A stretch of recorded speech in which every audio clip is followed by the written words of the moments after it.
एक ऐसा देश जहाँ की औरतें अपने साथ बंदूक लेकर घूमती है और ये औरत 78 सालों से रेत को खाकर जिंदा है और मंदिरों में घंटियां क्यों बजाई जाती हैं? क्या है इसके पीछे का विज्ञान, जानेंगे वीडियो में। नंबर 1, मंदिरों में लटकती घंटियां तो आप सभी ने भी देखी होंगी, लेकिन क्या आपने कभी सोचा है कि मंदिरों में इन घंटियों के बजाए जाने के पीछे का असली साइंटिफिक रीजन क्या है?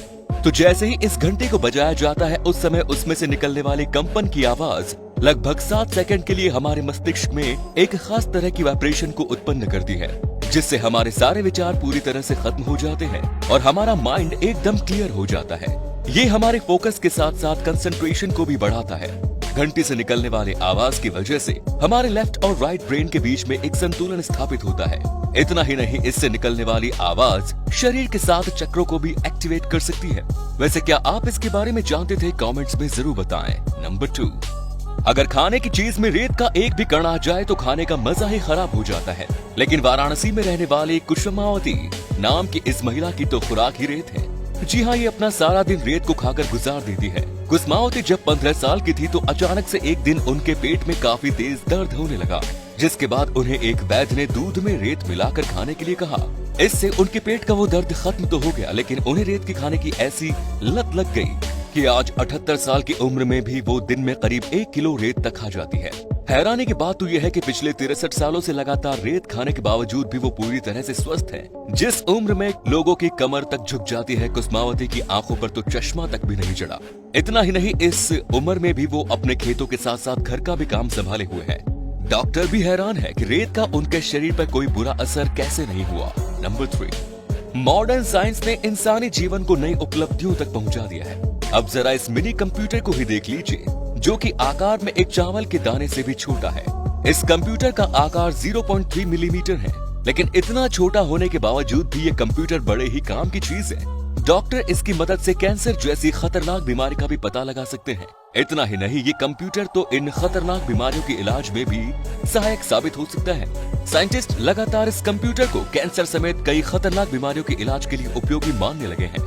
हमें उम्मीद है कि मेडिकल साइंस इस क्रांतिकारी खोज को सफल बनाने में पूरी तरह से कामयाब रहेगी। फिर से ये सब जानलेवा बीमारियां सिर्फ एक नाम मात्र बनकर रह जाएंगी। नंबर 4, कई करोड़ों रुपयों की लागत से इन सड़कों का निर्माण किया जाता है, लेकिन इंडिया में बनने वाली ये सड़कें तो थोड़े समय के लिए भी नहीं टिक पाती, और उसके पीछे का कारण है ये लालची कॉन्ट्रैक्टर्स, जो अपने फायदे के लिए हल्का मटेरियल यूज करते हैं, जिससे उन्हें तो बहुत पैसे का मुनाफा हो जाता है, लेकिन कमजोर मटेरियल से बनी सड़कें सिर्फ काम चलाऊ ही होती हैं, जिनका थोड़े दिनों में ही इतना बुरा हाल हो जाता है कि उनमें बड़े बड़े गड्ढे पड़ने लगते हैं, जिसकी वजह से भारत में बड़े पैमाने पर एक्सीडेंट होते हैं। लेकिन अब ऐसा नहीं होने वाला, क्योंकि NHAI यानी कि national highway authority of India ने इसके लिए एक सख्त कानून का निर्माण किया है, और इस कानून के चलते अगर किसी भी कॉन्ट्रैक्टर की सड़क निर्धारित समय से पहले टूट जाती है या फिर उस सड़क की क्वालिटी में किसी प्रकार की कोई कमी निकलती है, तो उस कॉन्ट्रैक्टर के ऊपर 1 करोड़ से 10 करोड़ तक का जुर्माना लगाया जाएगा।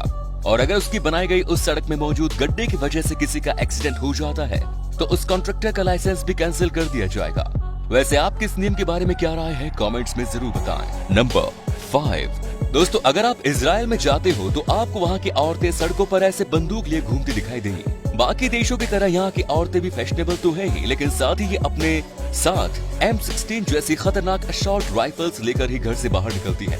दरअसल इस देश में एक ऐसा नियम है जिसके तहत यहाँ पर मौजूद हर एक नागरिक को करीब 2.5 साल के लिए मिलिट्री सर्विसेज को ज्वाइन करना अनिवार्य होता है, और उन सर्विसेज के खत्म होने के बाद यहाँ के हर एक नागरिक को इस देश के द्वारा गन्स उपलब्ध करवाई जाती है, ताकि किसी भी तरह के आतंकी हमले के दौरान यहाँ के नागरिक खुद से ही उन आतंकियों से निपट सके।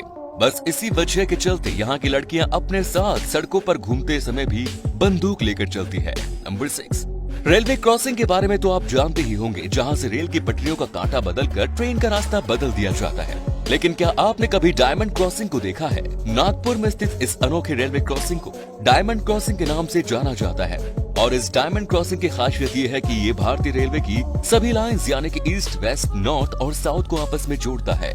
नंबर 7, यूं तो दुनिया भर में अनेकों तरह के ब्रिज मौजूद है, लेकिन जिस ब्रिज का जिक्र मैं करने जा रहा हूँ इसे शायद ही आपने कभी देखा होगा।